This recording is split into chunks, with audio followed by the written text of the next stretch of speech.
News: here's why Wilbur Ross is D3ad wrong about borrowing money during financial hardship loss. And there have been a number of really great let-them-eat-cake moments as prominent conservatives have defended President Trump's government shutdown by telling 800,000 paycheck-lacking workers to just suck it up.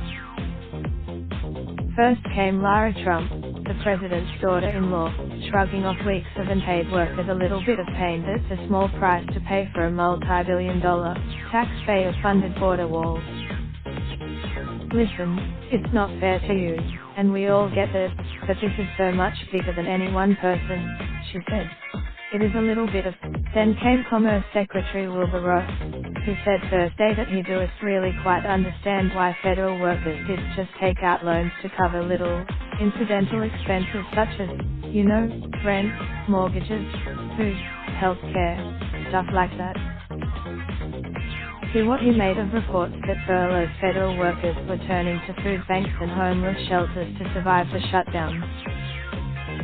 Well, Ross answered, I know there and I don't really quite understand why, because as I mentioned before, the obligations that they would undertake, say borrowing from a bank or a credit union, are in effect federally guaranteed, so the 30 days of pay that some people will be out is no real reason why they shall be able to get a loan against it. The 81-year-old former investor, who says he's worth about $700 million after previously claiming to be worth billions, proceeded to dig his hole deeper. Now, true that people might have to pay a little bit of interest, he said, but the idea that it's paycheck or zero is not a really valid idea.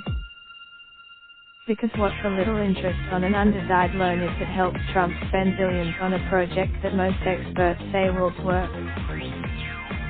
Linda Sherry, Director of National Priorities for the advocacy group Consumer Action, called Ross' comments outrageous and sickening. This guy is unbelievable, she told me. What he's saying, okay, I am not here to ridicule the president's obsession with archaic medieval devices.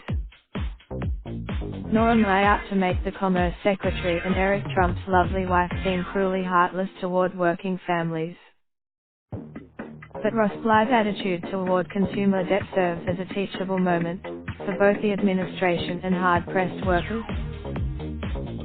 The undeniable fact is that Americans are borrowing record sums of money, and this makes an increasingly large number of households vulnerable to financial catastrophe in the event of unforeseen difficulties.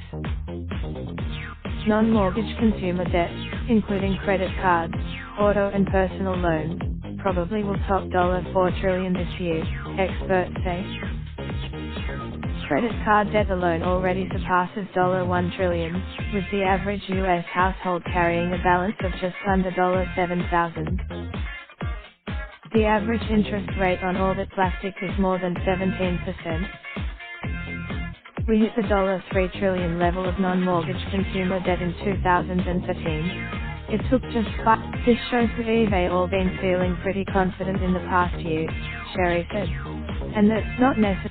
Consumer spending accounts for more than 2/3 of U.S. economic activity, so all that confidence translates to economic growth, which can mean jobs, homes and all sorts of other things that society desires.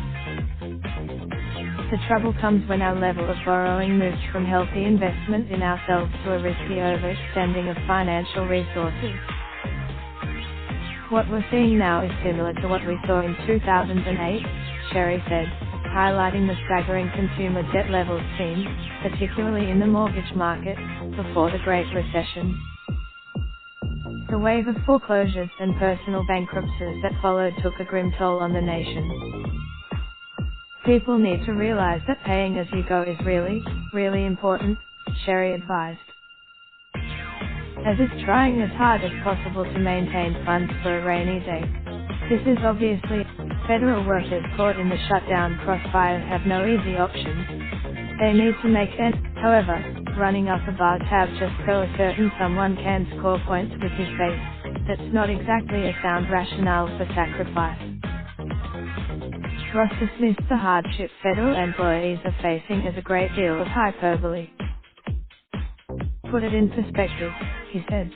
You're talking about this from a guy who about having helped save about 3,000 coal mining jobs. A guy who once reveled in being known as the king of bankruptcy thanks to his track record of swooping down on troubled companies, buying them for a song and then turning them around for big bucks.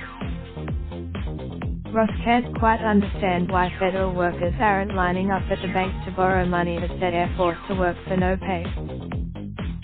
The president's daughter-in-law does see why workers want stomach a little hardship for the sake of the administration's political success. Here, have a slice of cake. Take two.